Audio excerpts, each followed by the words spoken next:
धर्म के रास्ते पर हम इसलिए चलते हैं कि हमें जन्म मरण से छुटकारा हो जाए। जब हम इस संसार से जाते हैं, दोबारा हम आते हैं या नहीं जन्म लेकर, ये बहुत कम आदमी जानते हैं। कई बार जब कोई जीव आता है, वो अपने पिछले जन्मों का हाल बताता है, तब हमें ये समझ आती है कि जीव पहले इस जन्म में था और अब नया जीवन धारण करके आया है। लेकिन लाखों करोड़ों में एक आध जीव ऐसा होता है जिसे अपने पिछले जन्म की याद रहती है और वो इस रूप में हमें बताता है कि हम उसे वेरीफाई कर सके, जान सके, और जानकर ये जान लें कि उसने पिछले जन्म में फला शहर में फला परिवार में जन्म लिया था, वहाँ रहा था और मरने के बाद दोबारा इस योनि में आ गया है। लेकिन कई बार ये बात विचार करने की है कि मान लो धर्म के रास्ते पर चलने से हमें अगला जन्म नहीं मिलता, और हम ये सही भी मान लें कि नहीं मिलता, लेकिन ये क्या गारंटी है कि बहुत सारे आदमी इस नाम पर धोखा नहीं करेंगे।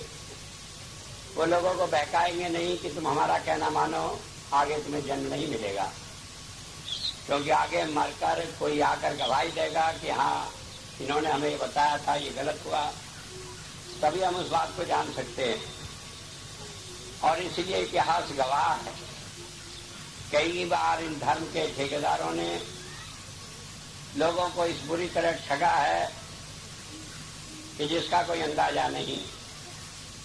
एक बार पोप ने, जो कि ऐसी ढंग बनाए हुए बैठा था, लोगों ने कह दिया कि तुम मरकर परमात्मा के राज में जाओगे, वहाँ खर्चे की जरूरत पड़ेगी, इसलिए तुम अपना रुपया यहाँ मेरे पास जमा कर दो, मैं तुम्हें हुंडी लिख कर देता हूँ, वहाँ जाकर तुम्हें रुपया मिल जाएगा।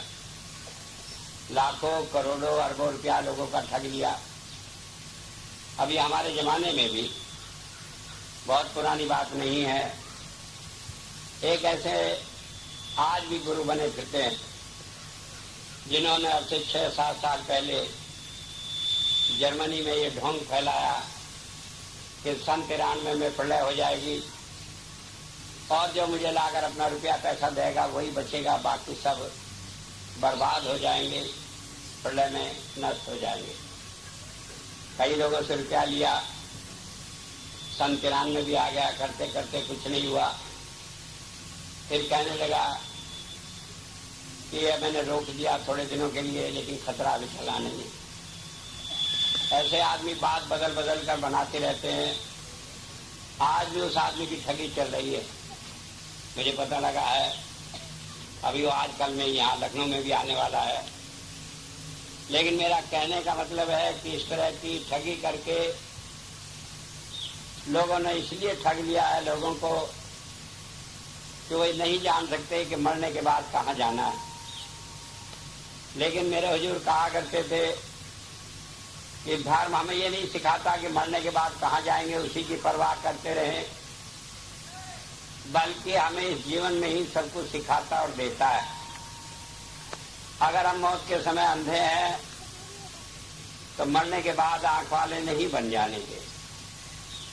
अगर हम मौत के समय दुखी और परेशान हैं तो मरकर वहां हम मौज नहीं करेंगे स्वर्ग में जाकर।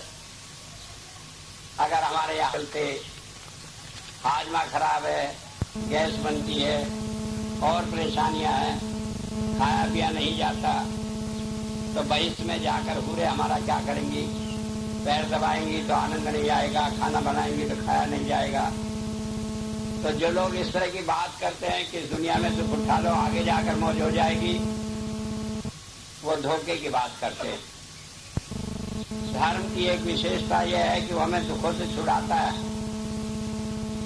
और जब हम धर्म के रास्ते पर चलते हैं तभी से हमें ये महसूस होना चाहिए कि हमारे दुखों में कुछ कमी आ रही है। गुरबानी में कहा है सर्व रोग की औषध नाम, कि नाम जो है सब बीमारियों का इलाज है। बीमारी वो नहीं है जो तन की बीमारी है। आज मान लीजिए हमारी जाड़ में दर्द है, शरीर में दर्द है, कहीं जख्म हो गया, कम दिखने लगा, कान बहने लगा, यही बीमारी नहीं। ये तो शरीर की बीमारियां, इसके अलावा मन की बीमारी होती है। मन की बीमारी ऐसी होती है कि आदमी बिना मतलब ही परेशान रहता है। कहीं घर में उसे भूत दिखाई देते हैं, कहीं उसे लगता है कि जो खाएगा नहीं जाने इसमें क्या है, कुछ हो जाए। रात दिन नहीं जाने क्या बुरे बुरे सपने देखता रहता है, लोगों से भयभीत रहता है। और हालत ये हो जाती है कि मानसिक बीमारी शरीर की बीमारी से भी ज्यादा खतरनाक, और इससे भी वो एक ऊपर बीमारी होती है आत्मा की बीमारी। जो जन्म जन्मांतर के कर्म हम कराए हैं, उनका जो पाप हमारी आत्मा पर चढ़ा हुआ है, जब उसका फल हमें मिलना होता है, जब उसकी सजा हमें मिलनी होती है, हम लाख कोशिश करें, लाख उपाय कर लें, उसका फल भोगना ही पड़ता है। लाख जब तब करें, दान करें, पुण्य करें, जो पिछले जन्मों में पाप कराया, जब उसके फल पाने का समय आएगा तो कोई चीज साथ नहीं देगी। तो बीमारियां हैं 3 लेवल पर, एक शरीर की बीमारी, एक मन की बीमारी और एक आत्मा की बीमारी।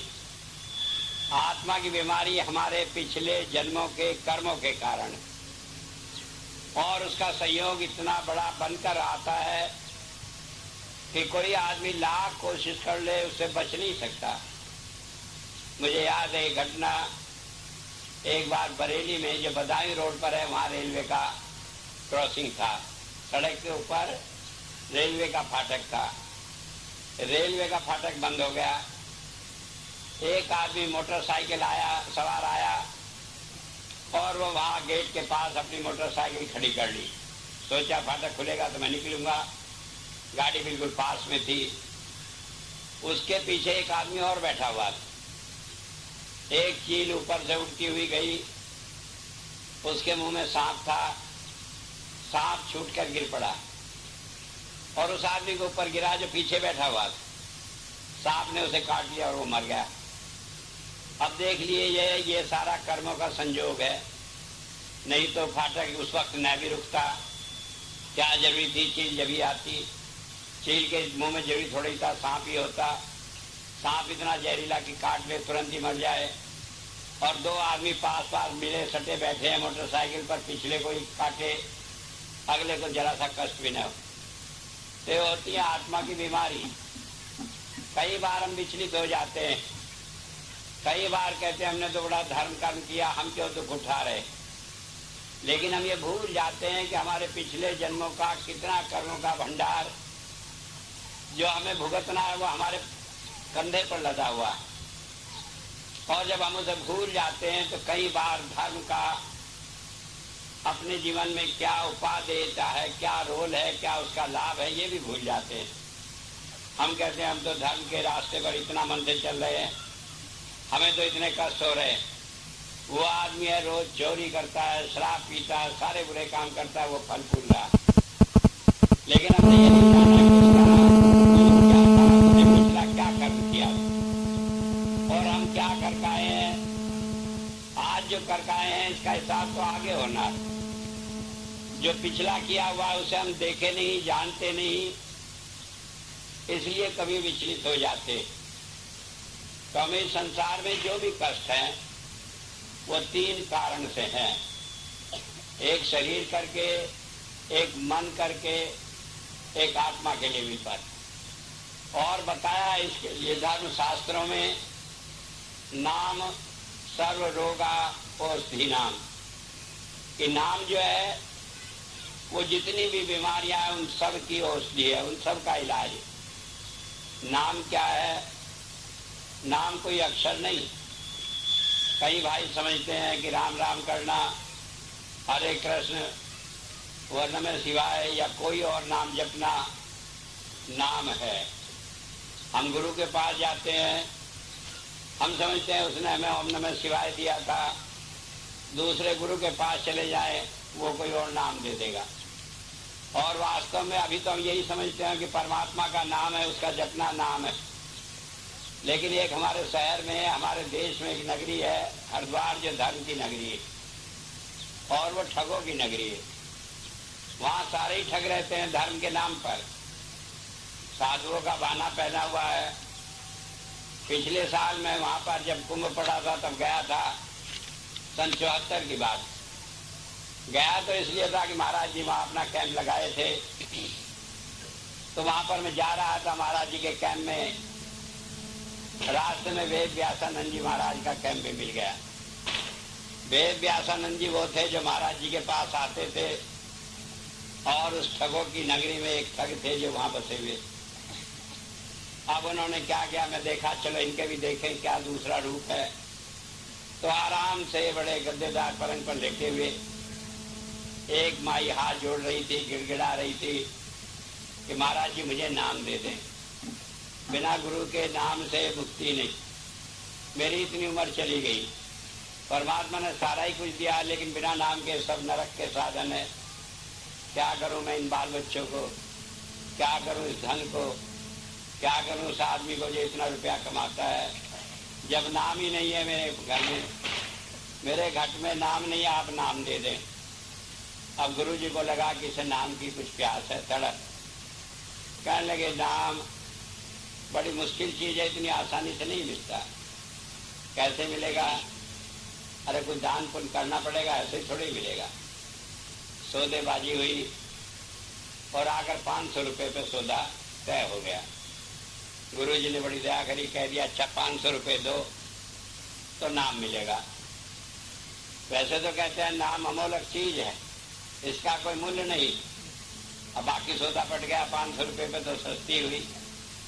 अब उसने 500 रुपये निकाल कर दे दिए, और उसने क्या कहा कि वो 12 महीने गिना दिए जो हिंदी महीने होते हैं, जेठ आषाढ़ सावन भादवा सोच कार्तिक। कहने लगे इनका जाप करो, ये 12 नाम है। हंसिए मत, ये हमारा और आपका मत नहीं, ये कई बार शंकराचार्य का भी मत। वो कहते हैं कि सूरज 12 राशियों में घूमता है, तो इसलिए 12 नाम है, और वो 12 नाम वो 12 महीनों के नाम को ही कहते हैं। बहुत बड़े बड़े विद्वानों ने इस तरह का भूल की, अब वो बेचारी औरत खुश हो गई कि नाम मिल गया। अब वो खबर नहीं, घर जाकर उसने क्या फायदा उठाया होगा। लेकिन मुझे नाम का एक किस्सा और मालूम है। एक बनिया था, दुकान पर बैठा था, उसने कहीं से सुन लिया बिना नाम के मुक्ति नहीं है, कुछ भी कमा लो। अब एक उधर से महात्मा निकला, हाथ जोड़कर कहने लगे महाराज नाम दे दे। कहने लगे नाम की? हाँ नाम। कहने लगे दे देंगे भाई, देखो कुछ दान पुण्य करना पड़ता है। कहने लगे जी बात यह मैं हूँ बढ़िया आदमी, झंझट में पड़ता नहीं, सौदा बिल्कुल क्लियर तय कर लो कि कितना लगेगा। अब उसने बात करी और 1.25 रुपये पर बात बन गई। अब उसने कहा जट 1.25 रुपया निकाल के दिया कि फट मुझे नाम दो, क्योंकि इससे फिर दुकानदारी का टाइम है, क्यों समय बर्बाद किया, हो सके 2.5 का आग चला जाए सभा के चक्कर में। नाम ले लिया। कहने लगे भाई इसका क्या फायदा है? गुरु जी से कहा। कहने लगे जो नाम लेता है उसका लोग विश्वास करते हैं कि इसने गुरु से नाम लिया हुआ। अब उसने हिसाब लगाया अपना कैलकुलेशन, कहने लगे ये तो अच्छी बात है, लोग विश्वास करते हैं। अब नाम लेकर बेफिक्र बैठ गया गद्दी पर। वो घी का काम करता था। एक आदमी लाया हंडिया में घी, कहने लगे लाला जी ये घी मुझे बेचना है। कहने लगे शुद्ध है? कहने लगे बिल्कुल शुद्ध है, घर का। उसने थोड़ा सा उसने खाया, खा पी कर कहने लगे भाव की बात हुई। घी का भाव उन दिनों था 40 रुपये से। बात हुआ कि वो कहने लगा कि भाई 35 रुपये दूंगा। वो आदमी कहने लगा नहीं 40 रुपये बेचूंगा। कहने लगे गुरु जी की कसम 35 रुपये ही भाव है, अभी लिया है बहुत सारा मैंने, तो अब तेरा अलग से भाव थोड़े निकल आएगा। तो उसने कहा अच्छा जब तुम कहते हो गुरु जी कसम खा रहे हो दे दो। अब उसने 2 किलो घी ले लिया उससे। अब उसने हिसाब लगाया कि 10 रुपये तो आज गुरु जी की कृपा से बचे, 40 के बजाय 35 में मिला, 10 रुपये बच गए। अब दूसरा आदमी आया, कहने लगे सेठ जी घी चाहिए। कहने के शुद्ध घी चाहिए, कहने के बिल्कुल शुद्ध, क्योंकि उसने तो उसे शुद्ध और भी बना लिया था, अंदर ले जाके कुछ और मिला दो के उसमें डालडा 2 के बजाय 4 किलो कर लिया था। कहने के बिल्कुल शुद्ध है मेरे हाथ का तो होना ही था जब उसमें अपने हाथ से मिलाया था डालडा। तो कहने लगा अब भाव की बात हुई, कहने के 50 रुपये, कहने के बाजार में 45 रुपये मिलता है। कहने लगे गुरु जी की कसम में तो बिल्कुल शुद्ध घी रखता हूँ और 50 रुपये बेचता हूँ, सुबह तक कितने किलो बेच लिया। अब वो सोचने लगा घी का मामला है, अब ये आदमी कह रहा है कसम खाकर शुद्ध ही होगा, 4 किलो ले लिया। अब उसने हिसाब लगाया, कहने लगे 40 रुपये खरीदा था, उस 35 रुपये खरीदा। महाराज जी कहा करते थे ये सारे अक्षर तो किताबों में लिखे पड़े हैं, और मान लीजिए किसी से ये 4-5 अक्षर मालूम हो गए तो फिर गुरु से ही क्या विशेष बात हो जाती है उन अक्षर को सुनने की। एक बार मुझे याद है बाबा सावन सिंह जी महाराज नाम दे रहे थे, शामियाने के चारों तरफ कनात लगाई हुई थी, एक सेवादार की ड्यूटी लगाई थी कि बाहर कोई सुने नहीं। एक लड़के ने कहीं सुन लिया, सेवादार पकड़ कर लाया महाराज जी के पास उसे, कहने लगा महाराज जी इसने नाम सुन लिया।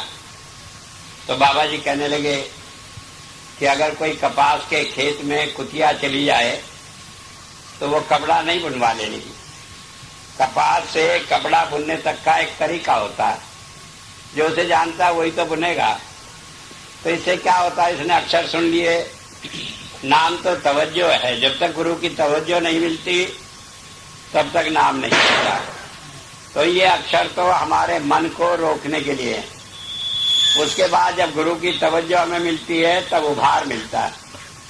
वो 1000 मील दूर बैठा हुआ भी अपनी सूरत पठा दे तो उभार मिल जाता है। हम उसके पास ही बैठे रहे, रात दिन उसे देखते रहे, लेकिन हमारी तवज्जो वहां नहीं है तो हमें कोई लाभ नहीं मिलता। पहली बात ये समझ लेने की है कि नाम कोई अक्षर नहीं, जो अक्षर हमें बताए जाते हैं ये तो केवल मन को उलझाने के लिए है कि मन इनमें उलझ जाए, क्योंकि बड़े टेढ़े मेढ़े शब्द जो बोलने में भी दिक्कत, याद करने में भी दिक्कत, और कितना ही याद कर लो अगर जो ध्यान इनमें न लगा रहे तो आप इन्हें भूलने में गलती करने लगते हैं। तो जब चाहते हैं कि सही बोलें तो मन इन्हीं में लग जाता, उलझ जाता है, मन बाहर जाता नहीं। तो इन अक्षरों का उद्देश्य तो केवल हमारे मन को रोकने तक है। आगे नाम क्या है, जो अंतर में आत्मा को दिखाई देता है। क्या दिखाई देता है, 12 तरह के प्रकाश दिखाई देते हैं। ये 12 तरह के प्रकाश परमात्मा से प्रकट हुए परमात्मा का रूप है।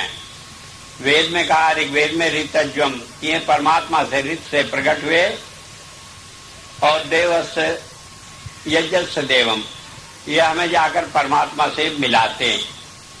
तो पहली बात है 12 तरह के प्रकाश हैं, फिर 11 तरह के नाद हैं जो परमात्मा से प्रकट हुए, 8 तरह की सोम की धाराएं, और एक वो संत है जिसे हम कहते हैं कि परमात्मा का अगर कोई शरीर रूप में कोई रूप है तो संत है।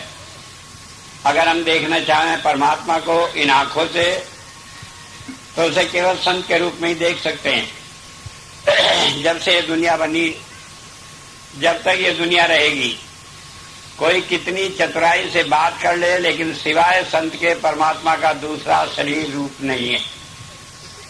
तो एक ही हुआ, एक उसका निज रूप है, और इन सारे रूपों में परमात्मा के गुण समाये हुए हैं, और इसके अंदर परमात्मा क्या करता है इन रूपों से वो भी इन्हीं के अंदर निहित है। जैसे रोशनी है, वो हमारे मन का बुरा सोचना रोकती है, खत्म कर देती है।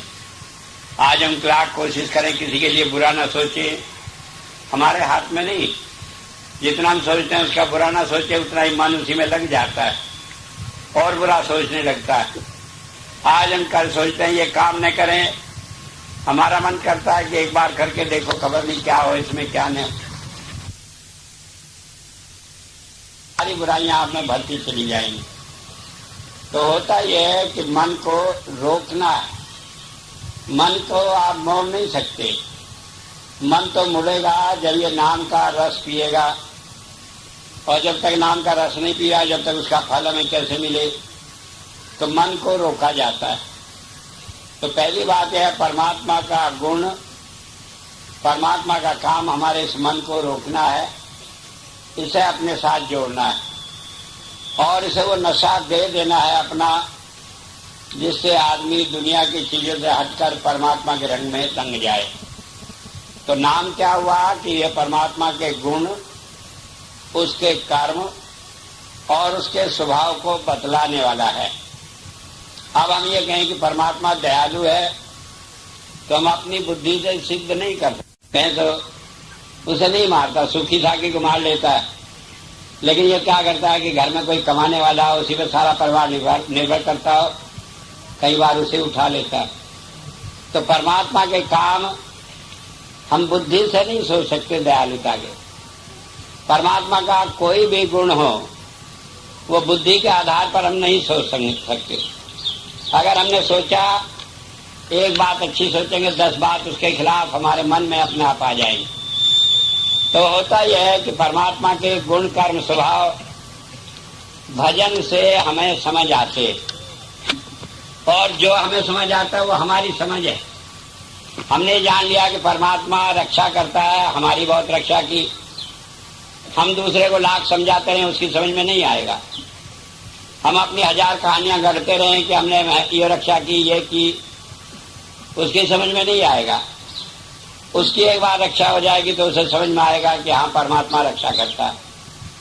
तो एक विशेष बात यह है, जब तक अपने आप जिंदगी में अनुभव न हो, तब तक हम परमात्मा के गुण को, कर्म को, स्वभाव को जान नहीं सकते। तो नाम कब जानेंगे? जब हम भजन करेंगे, अंतर में रोशनी आएगी, नाद सुनाई देगा और उससे हमारा निज का अनुभव होगा। निज का अनुभव है जो हमारा अपना अनुभव हो, जिसे कोई आदमी चैलेंज नहीं कर सकता। मुझे याद है, मैं तो आर्य समाजी आदमी था, और मैं समझता हूँ ये आर्य समाजी होना मुझे बहुत ही अच्छा रहा, क्योंकि हर बात को बहुत सफाई से देखने का मौका भी मिलता था। तो जब महाराज जी के पास गया, नाम दिया, उन्होंने अनुभव हुआ, तो मैं घर जाता, पिताजी बड़ा नाराज होते, कहने कहाँ चक्कर में पड़ गया गुरु के। अरे गुरु ही करना था तो सीख ही मिला था, कोई दूसरा कर लेता। मैंने कहा क्यों, सीख में कोई कमी आ रही थी क्या? कोई जूं वो पड़ गई थी क्या बालों में कि दाढ़ी में, कि वो मुझे काट लेंगी? भाई सवाल यह है, जब विद्या किसी से लेनी है तो उसी से लेंगे जो जानता हो। अब उसमें क्या कमी है? मान लीजिए हमने ले लिया बहुत दूसरे अच्छे आदमी का, उसे आती नहीं विद्या, तो वो पढ़ाएगा क्या? आप डॉक्टरी पढ़े तो आप देखे थे कि आपका मास्टर कौन है, हिंदू है, मुसलमान है, पंडित है, कौन है? तो वो तो जो उसका ज्ञाता है उसी को लेना है। लेकिन वो कहे ले क्या रहे हो? अब हम बताओ अंतर में ऐसा हो तो मानी ना। अब एक बड़ी दिक्कत ये होती है, जब संत के कोई आसपास होते हैं, उन्हें बहुत कठिन समस्या होती है। क्यों होती है कि एक तरफ तो वो जुड़े हैं संत से, अब दूसरी तरफ कहना नहीं मान पाते, तो इसलिए विश्वास नहीं होता। तो कई साल तक कसमकस चलती रही। एक दिन मैं कहने लगा ऐसा काम नहीं चलेगा, नाम लो, भजन करो तो होगा। कहने लगा मैं तो गुरु बनाऊंगा नहीं। मैंने कहा गुरु बन के मुझे क्या करना? आप मेरे पिताजी है, मैं आपका क्या बन के करूंगा गुरु? कोई पैर छुआऊंगा क्या? अरे ऐसे बिठा रहा हूँ, आपको ध्यान में कुछ क्रिया करनी आ जाए। कहने लगे अच्छा हाँ, ये तो करा दो। अब मैं बिठाया, वो बैठने लगे, रोशनी आई, स्वरूप दिखाई दिया, सारी बात हुई, तो फिर उन्हें यकीन आ गया। अब वो आर्य समाज में जाते लोग कहते लो ये भी अपने लड़के के चक्कर में पड़ गया। वो कहते मैं तो चक्कर में नहीं पड़ा, लेकिन जो मेरा निज का अनुभव है उसे मैं कहाँ जाकर कहूँ कि ये गलत। तो होता है कि जो हमारे अंदर आ गया, वैसे थोड़े किसी के अंदर कोई आकर घुसकर बैठ जाएगा। जिसने हमारे मन की छिपी बात को प्रकट कर दिया, उसे हम कैसे नकार देंगे कि भाई वो हमारी बात को नहीं जानता। तो होता यह है कि जब हम भजन करते तब हमें नाम का फायदा मालूम पड़ता है, उसकी सार मालूम पड़ती है। आप ये मत सोचिए कि जब हमें परेशानी होगी तब हमें फायदा होगा। कहा दुख में सुमरन सब करें, सुख में करे न कोई, जो सुख में सुमरन करे तो दुख काहे को। भाई जब परेशानी होगी, जब आप नाम जपेंगे उसका फायदा है, लेकिन अगर आप अच्छे भले नाम जपेंगे तो परेशानियां आएंगी नहीं। ठीक है, आपको परेशानी का अनुभव नहीं होगा, लेकिन उस सुख का तो अनुभव होगा जो आपको मिल रहा है। तो इसलिए नाम को अपने जीवन में एक जीवन क्रिया का अंग बना ले। जैसे हम समझते हैं कि हमें खाना खाए बिना काम चलेगा नहीं, ठीक है, करवा चौथ का व्रत रख लिया, जन्माष्टमी का रख लिया, कोई मर गया उस दिन खाना नहीं खाया, लेकिन एक दिन नहीं खाएंगे अगले दिन तो खाना ही पड़ेगा, काम तो चलता नहीं बिना खाए। तो ठीक इसी तरह आप समझ लें कि भजन जो है वो हमारी आत्मा का भोजन है। मान लीजिए आप जी चुरा गए, बहाना कर लिया कि दफ्तर गए थे, रात देर से सोए थे, उठे नहीं, भजन का टाइम नहीं मिला, कब तक बहाना करोगे? इसे तो जीवन का अंग बना लो। महाराज जी कहा करते थे कि जब तक भजन न कर लो, जब तक आत्मा को भोजन न दो, तब तक रोटी मत खाओ। अब कितने दिन नहीं खाओगे? एक दिन टाल दोगे, 2 दिन टाल दोगे, जब भूख लगोगी कहो अच्छा पहले भजन पर बैठो तो फिर खाएंगे। तो ये आपके लिए जरूरी हो जाएगा, एक नियम, आप फिर उसे करेंगे। और जब रोज भजन करेंगे तो उससे आपको अनुभव होगा। कई आदमी सोचते हैं कि अनुभव ऐसी चीज है, आंख बंद करी कि पिक्चर की तरह दिखाई देने लगा। ऐसा नहीं होता, होता है, ऐसा भी होता है, लेकिन वो परिस्थिति विशेष में होता है। होता है जब हम आंख बंद कर लेते हैं तो अंधेरा बंद खत्म हो जाता है, और उसके बाद जो भी आता है वो सब इस दुनिया के अलग कुछ चीज दिखाई देती है। चाहे आप सोच रहे हो कि हम सोच ही रहे हैं, तो दुनिया की बात नहीं सोचते। कई बार आप सोचते हैं तो दुनिया की चिंताओं की बात नहीं होती। कई बार लोग कहते हैं कि हम तो आंख बंद करे भजन पर बैठे, नहीं जाने कहाँ गफलत में, कहाँ चक्कर में पड़ जाते।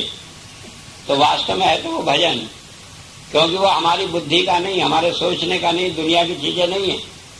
उसमें हमारे भाई बंधु अड़ोसी पड़ोसी जिनसे लड़ते हैं, प्यार करते हैं, वो सब नहीं दिखाई देते, बल्कि कुछ और दृश्य दिखाई देते। तो वो भजन हमें जब महसूस होता है जब हम किसी मुसीबत में होते हैं और उसका डायरेक्ट लाभ हमें मिलता है। अब हम कहते हैं हमारा गुरु से डायरेक्ट लिंक है। डायरेक्ट लिंक ये नहीं कि आप गुरु से जाकर बात कर लिए तो आपका डायरेक्ट लिंक हो गया, क्योंकि वो अब तो बहुत आसान हो गया। 8-10 हजार रुपए का काम है, एक टेलीफोन गुरुजी रख ले, मोबाइल एक तुम रख लो तो डायरेक्ट लिंक है, कहीं भी रहो। तो वो लिंक नहीं है। लिंक वो है जो बिना तार के आपने आंख बंद करी तो आपका ध्यान गुरु के साथ जुड़ जाए, और जो भी आपकी परेशानी हो उसके बाद ये मालूम पड़े कि वो खत्म हो गई, किसी ने उनका रास्ता सुझा दिया। तो एक बात तो समझ लेने की है कि हमें भजन में समय देना है। जब हम भजन में समय देंगे तब हमें मालूम पड़ेगा कि भजन की सच्चाई क्या है, भजन चीज क्या है। कई बार बहुत सारे पढ़े लिखे आदमियों के यहाँ भी बड़ा चक्कर पड़ा रहता है। एक बार बाबा सावन सिंह जी महाराज थे, सिख थे, तो उनके यहाँ कई अच्छे बड़े लोग आया करते थे। तो लोग आए, कहने लगे जी आप ये नाम देते हैं राधा स्वामी, ये ठीक नहीं, वाहेगुरु का नाम दिया करो। कहने लगे नहीं वाहेगुरु नहीं, मैं तो राधा स्वामी नाम दूंगा जो मुझे गुरु ने बताया। कोई नाम देते थे वही 5 अक्षरों का। तो वो लोग चिढ़ गए, कहने लगे अच्छा आप ऐसे कर दो कि नमस्ते के बजाय लोग वाहेगुरु कहने लगे। कहने लगे नहीं, ये भी नहीं करूंगा। तो खास खास मुड आदमी थे, सत्संग में वो अलग हो गए। अलग हो गए जब गुरु से अपने घर में बैठे। पहले तो जब सत्संग का दिन हो तो बड़ी बेचैनी हो, पहले जाते थे, सेवा करते थे, मन लगा रहता था। वहां घर में बैठे अकेले हुक्का ले, गुड़गुड़ाओ, एक दूसरे की बुराई करो, और कहाँ मिलेगा। तो बहुत दिन हो गए, फिर कष्ट आने शुरू हो गए, बहुत परेशान हुए, दुखी हुए, बीमार हुए। आखिर में एक आदमी की हालत हो गई, अस्पताल में गया, डॉक्टर ने भी जवाब दे दिया। तो उसने फिर कहलवाया, कहने लगा आप मेरी गलती माफ कर दें। तो महाराज जी कहने लगे भाई वाहेगुरु की लट छुटी कि नहीं छुटी? कहने लगे छूट गई, अब तो बस इतना कहना था, वो ठीक हो गए। तो एक बात आप समझ लें, अक्षर कोई नाम नहीं, न तो वाहेगुरु में कोई बुराई है, न राधा स्वामी में कोई बुराई है, न कोई और अक्षर कोई दे बुराई है।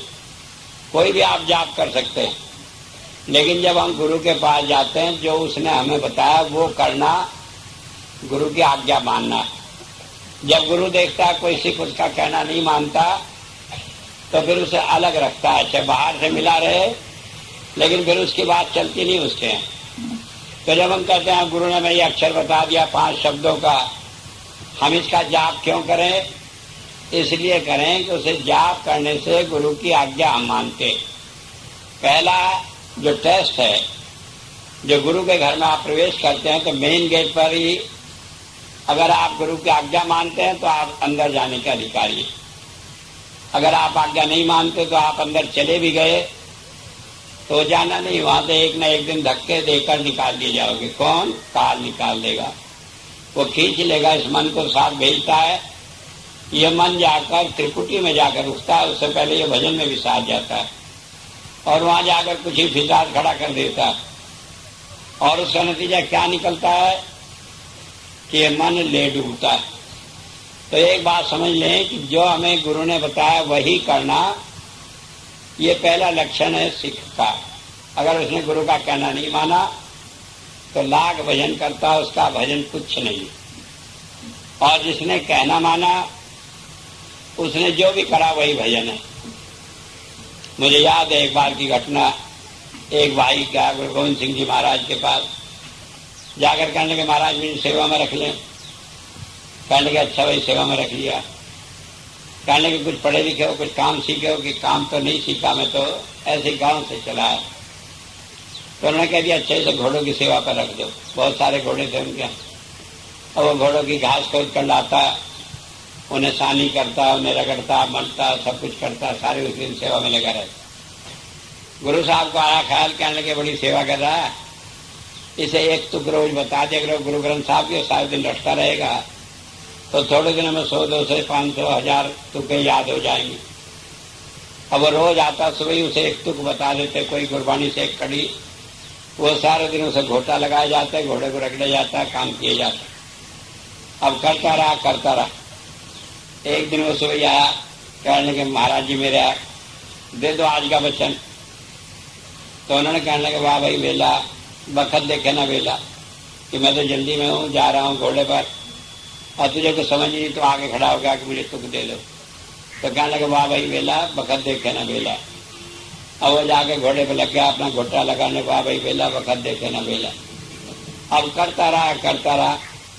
अब जितना सेवा करे उसे अंतर में नजारे आए। अब शाम को गुरु साहब आए, कहने लगे रोज तो आप बहका दिया करते थे, आज सच्ची तुक दी, आज जो दी उससे भजन बड़ा बना। कहने लगे आज तो कोई दी नहीं, आज तो हमें जल्दी थी तो इसलिए कह गए थे वो। तो दूसरा आदमी कहने लगा तो उसी की रट लगाए पड़ा। उससे पूछा तो कहने लगे अंदर के सारे नजारे दिखाई दिए। तो होता यह है कि जब हम बुद्धि और अपने मन से छुटकारा पा लेते तो गुरु तो हमारे अंदर बैठा है। महाराज जी कहा करते थे when चेला इज रेडी गुरु कम्स, कि जब चेला तैयार हो जाए तो गुरु अपने आप प्रकट हो जाता है। तो पहली बात ये समझ लेने की है, तैयारी का एक ही लक्षण है कि भाई हम गुरु का कहना माने। लेकिन माफ करना, गुरु का कहना मानना ऐसा नहीं है कि आप गुरु के बजाय कहने लगे कि जो गुरु जी ने कहा उसी को मनवाने लगे दूसरों को भी। गुरु का कहना मानना आपके लिए, आप दूसरों के लिए न मनवाए। क्योंकि जहां आपके दिमाग में ये आ गया कि दूसरा आदमी आपके बताए हुए रास्ते पर चलकर गुरु के कहना मानने के नाम पर आपकी बात मानता है, तो ही अहंकार आकर सारे मामले को बिगाड़ देता है। तो कहना मानना अपने लिए होता है, दूसरे के लिए नहीं। दूसरा कहना नहीं मानता, वो उसका अपना काम है। आप कहना मान रहे हैं, ये आपका अपना काम है। तो एक प्रैक्टिकल चीज क्या है कि हम कहना माने।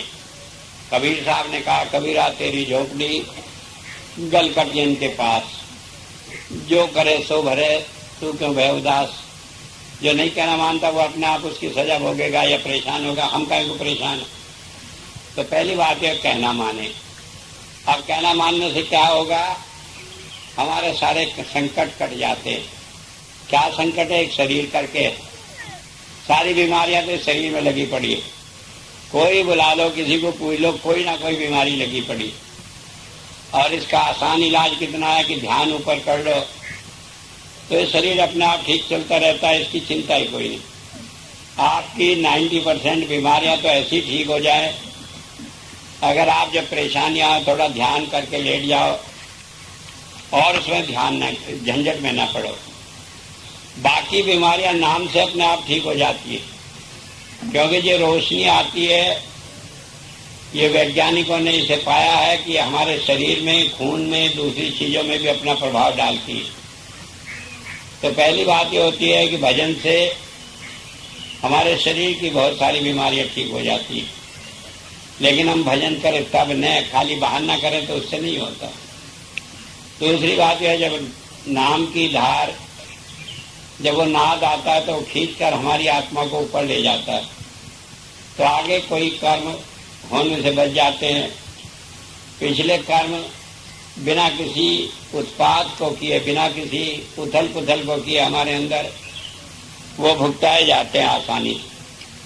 तो इस तरह से फिर मानसिक बीमारियां हैं, वो भी सारी ठीक होने लगती है। कई आदमी हैं जो मानसिक रूप से बीमार हैं, जिन्हें पागल घोषित कर दिया, अगर वो थोड़ा भी नाम के साथ जुड़ जाए तो बिल्कुल शांत रहते हैं, फिर उनका दिमाग अपने आप ठीक हो जाता है। लेकिन हमें सारी दुनिया का इलाज करा लें, किसी को ये नहीं कहते कि थोड़ी देर भजन भी करो, चुप हो, मन में ख्याल करके बैठ जाओ, गुरु की याद करो। कोई किसी के पास आएगा तुरंत कहेंगे वहां ले जाओ हॉस्पिटल। ये नहीं कहते कि थोड़ी देर से भाई अपने ख्याल को अंदर करके बैठ। वैसे तो परमात्मा ने ये नियम बनाया कि जितनी भी हमारी बीमारियां होती है, उन सब का इलाज शरीर के अंदर ही है और अपने आप होता है। वैज्ञानिक उसकी खोज कर रहे हैं। ये दवाई कुछ उन कीटाणुओं को कमजोर नहीं कर देती, ये जो हमारे शरीर के अंदर कीटाणु और बीमारियों से लड़ने वाले, उन्हें खाली मजबूत करती है। लेकिन ये नहीं कि वो किसी को और मारती हो, लेकिन वो मजबूत हो जाते हैं तो अपने आप ही करते हैं। और ये नाम भी उन्हें मजबूत करती है। तो होता यह है कि ज्योति और नाद से शरीर की और मन की बीमारियां भी ठीक हो जाती है। और जब वो धार आती है, जिसे अनंत नाद कहा, तब हमारी आत्मा की सारी बीमारियां ठीक हो जाती है।